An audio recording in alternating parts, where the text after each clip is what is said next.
여러분 안녕하십니까? 미국의 자유아시아 방송이 얼마 전에 북괴 김정은이가 공개한 호의함을 발칵 뒤집어 엎었습니다. 조악함의 극치, 스텔스라고 결국은 김정은 무기를 공개했다가 개망신을 당했다라고 해도 과언이 아니겠습니다. 김정은이 자랑한 호의함의 조악함.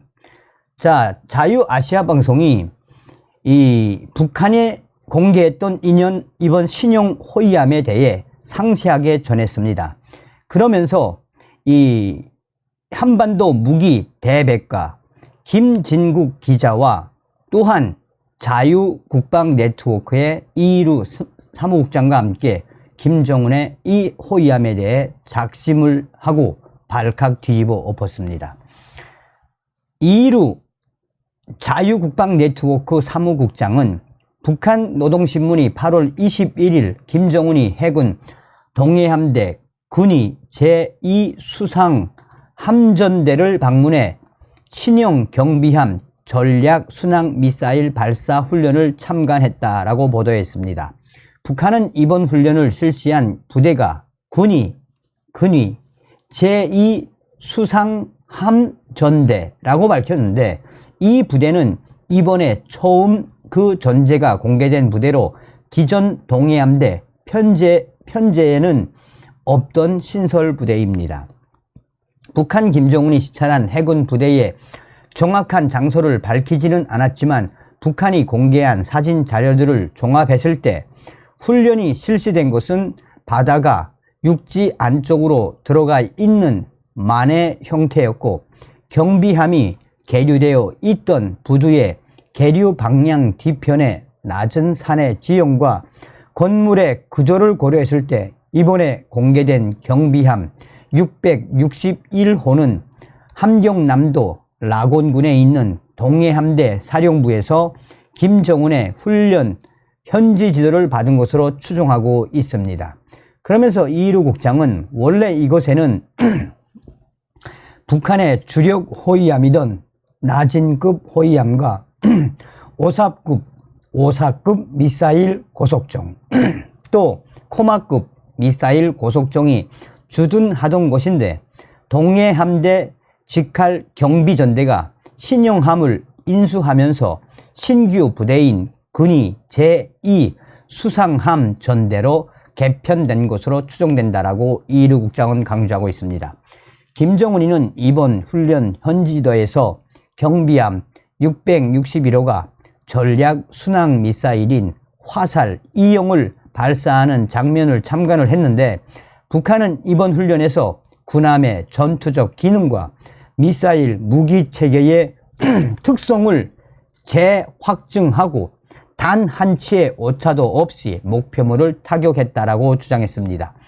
노동신문의 이번 보도는 지난 전승절 열병식 때 기록 영상을 통해 짤막하게 소개됐던 신형 호위함을 정식으로 대비시킨 최초의 사례로, 북한 주민들은 북한에도 이렇게 현대적으로 생긴 군함이 있다라는 사실에 상당히 놀랐을 것으로 보인다고 이일우 국장은 강조했습니다. 그러면서 이일우 국장은 북한은 이번에 새로 공개된 경비함 661호의 정확한 분류명이나 구체적인 재원은 공개하지 않았지만, 이 배는 2014년에 위성사진을 통해 처음으로 그 존재가 확인됐고, 서해 남포와 동해, 청진에서 각각 한 척, 두 척씩 그 존재가 확인돼 최소 3척이 만들어진 것으로 추정하고 있다라고 이일우 국장은 강조하고 있습니다. 당초 정보 전문가들은 남포에서 그 존재가 처음으로 확인돼 남포급이라는 이름을 붙였지만, 한국 해군에 남포급이라는 길의 전함이 있어서 혼선을 막기 위해 압록강의 압록급이라는 새로운 이름을 붙였습니다. 이 배가 등장했을 때 많은 전문가들이 상당히 놀랐습니다. 군함은 전차나 장갑차와 달리 대단히 많은 부품이 들어가는 기술 집약적 장비이기 때문에 건조하는데 상당한 인프라가 필요하고 비용도 많이 들어갑니다. 특히 배의 덩치가 커질수록 비용은 점점 상승하는데 경제난에 시달리는 북한이 신형 전투함을 만든다는 것은 사실상 불가능한 일로 인식이 됐습니다. 북한은 1990년대 초 소련이 붕괴한 뒤 페이퍼 컴퍼니를 통해 다량의 소련 퇴역 군함들을 사들인 바 있는데, 이 중에는 소련 해군에서 운용하던 대잠 호위함인 그레박 3급도 있습니다. 북한은 오랫동안 공을 들여 이 배를 복원해 사용하려 했지만 기술과 자금 부족으로 결국 뜻을 이루지 못했고, 이번에 등장한 경비함 661호도 2014년 선체가 처음 식별된 후 오랫동안 완성되지 못하고 있었는데 최근 갑자기 완성돼 실전 배치됐습니다. 이 신형 경비함은 적게는 2척, 많게는 3척 건조된 것으로 추정되는데, 이 군함과 동시에 건조된 두만급이라는 별도의 군함이 또 있고, 기존에 보유한 나진급과 소호급 호위함도 계속 유지되고 있기 때문에 북한의 1500톤급 이상 호위함 전력은 과거 알려졌던 것보다 2배 증강된 규모가 됐습니다 라고 전하고 있습니다. 그러면서 이일우 국장은 북한은 김정은이 이 경비함 661호의 무장 상태와 전투 동원 태세에 높은 평가를 내렸다라고 전하고 있고, 한국 언론들도 북한의 이 새로운 경비함에 상당히 주목하고 있지만 전문가의 관점에서 봤을 때 김정은이가 이번에 공개한 이 호위함, 이 군함은 조악하기 짝이 없는 물건입니다 라고 전하고 있습니다. 스텔스라더니 특수합금 전파 흡수 도료 안씀. 우선 이 경비함 661호는 현대적으로 보이는 디자인과 달리 스텔스와는 거리가 먼 군함입니다. 군함 설계에 스텔스 기술이 적용됐다면 선체 소재가 일반 합금이 아니라 전파, 흡수 도료 처리가 용이한 특수 합금이나 카본, 파이버, 강화, 플라스틱을 써야 하고 전파, 흡수 도료도 발라져 있어야 합니다. 두 번째, 스텔스라더니 전파 반사각도 고려 없는 설계. 또한 북한 김정은이가 공개한 이번 호위함, 레이더 반사 면적 감소 효과를 얻기 위해서는 홀수선 위 모든 부분의 전파 반사 각도가 일정해지도록 외부 구조물의 경사도가 일정해야 하는데, 김정은이가 공개한 호위함 661호는 그러한 설계가 전혀 보이지 않습니다. 스텔스라더니 세 번째, 어업용 값싼 레이더 탑재.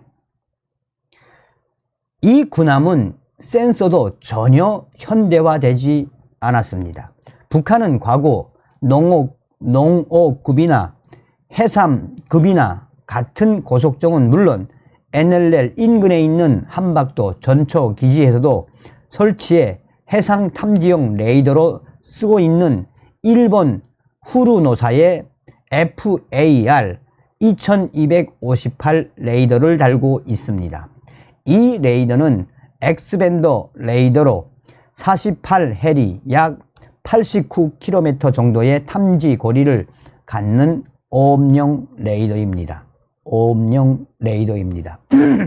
가격이 저렴하고 탐지 능력도 비교적 괜찮아서 미 해군도 사용하는데, 미 해군 군함은 이 레이더 말고도 강력한 레이더를 여러 종류 더 탑재하고 있지만 북한은 이 레이더가 유일한 대수상 레이더입니다. 네 번째, 스텔스라더니 60년 넘은 기관포용 조준 레이더. 항공기를 탐지하는 대공 레이더는 중국의 구형 X밴더 레이더인 326형 레이더가 들어갔는데 이 레이더는 100km가 넘는 탐지 범위를 갖는 것으로 선전되지만 이와 동시에 탐지 오차가 60m가 넘는 물건이라서 어느 방향에서 적기가 접근하고 있다는 정도만 알 수 있는 매우 낙후된 레이더를 북한 호위함에 장착을 했습니다. 사격 통제 레이더는 1960년대 초에 나온 MR-104가 2개 장착되어 있는데 이 레이더는 근접 방호 기관포 용도로 사용되는 AK-630 30mm 기관포의 조준을 위한 장치로 나온 지 60년이 넘었기 때문에 아마도 다른 군함에서 떼어내 장착했을 가능성이 높습니다. 최강이라더니 1930년대 소련군 함포 장착. 무장 수준은 더 한심한 지경입니다. 김정은이가 공개한 호위함 주포인 B-34 100mm 주포는 1930년대 중반에 나온 물건으로 제2차 세계대전 당시 소련 해군 수상 전투함의 주력 함포였습니다.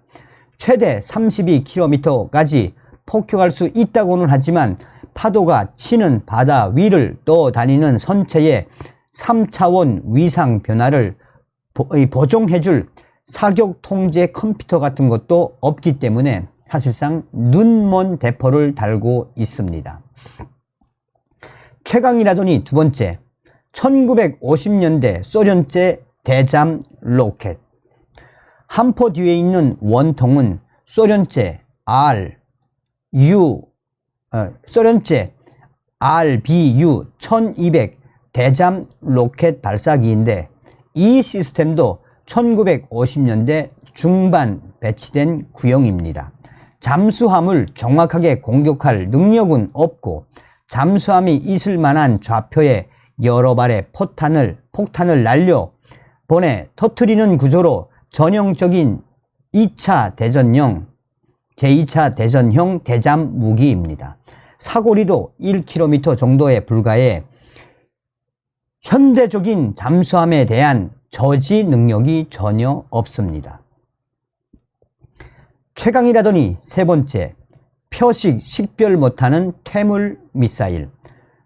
조타실 앞에 설치된 2개의 14.5mm 캐틀링 기관총은 수동식으로 사람이 들어가 유관으로 조준하고 발사해야 하는 근접 전투용이고 함대공 미사일 무장인 화승총 역시 유관으로 보이는 거리 정도인 5km 남짓 사거리를 가진 미사일로 유도장치 성능이 떨어져 표적을 제대로 식별하지 못하는 퇴물 미사일을 장착하고 있습니다. 최강이라더니 네 번째, 1960년대 기관포. 앞서 언급한 MR-104 레이더와 연동하는 AK-630 기관포는 2기가 설치되어 있는데 이 무기도 1960년대 초반에 주로 사용되던 무장으로 최대 유효 사거리가 3km 정도에 불과한 무장입니다. 핵심 무장이라더니 목표 못 맞추고 맥없이 추락. 김정은이가 공개한 이 호위함, 이 군함의 가장 핵심 무장이라고 할 수 있는 화살 2형 전략 순항 미사일은 북한 주장으로는 최대 2000km의 사거리를 가지고 있는 북한판 토마호크 미사일이지만 이번 경비함 661호에서 발사됐을 때는 목표에 제대로 명중하지 못하고 바다에 추락한 것으로 파악되고 있습니다.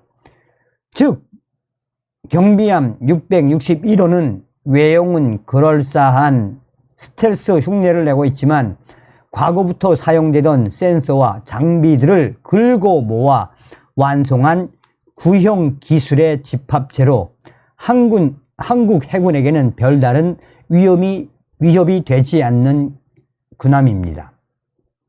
자, 그러면서 이일우 사무국장은 군함을 건조하는 데 있어 가장 중요한 것은 엔진인데 북한은 이런 고출력 디젤 엔진을 만들 능력이 안 됩니다. 북한 경비함 661호의 항해 영상이나 사진을 보면 벙커 CU를 태웠을 때 발생하는 특유의 검은 매연이 거의 보이지 않습니다. 즉, 이 배는 초저유황 경유를 사용한 군용 엔진을 사용했을 가능성이 높고, 이는 북한이 이러한 군용 엔진을 외부에서 조달했다는 것을 의미합니다. 북한은 선박은 물론 선박용, 특히 군용 선박형 엔진과 부품을 유엔 제재 때문에 외부에서 조달할 수 없는 상황입니다. 선박용 엔진은 매우 크고 무겁기 때문에 일반적으로 해상 환족 방식으로는 수송기 불가능합니다.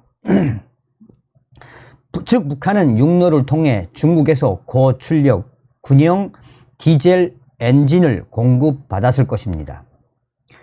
군함 상부에 보이는 일본 후르노사의 레이더 역시 금수 품목인데 뻐젓이 달려있고, 대공 레이더 모델은 아예 중국제 326형으로 보이는 제품이 달려 있습니다. 이 역시 중국이 제재를 위반하고 부품들을 공급했다는 것을 의미합니다.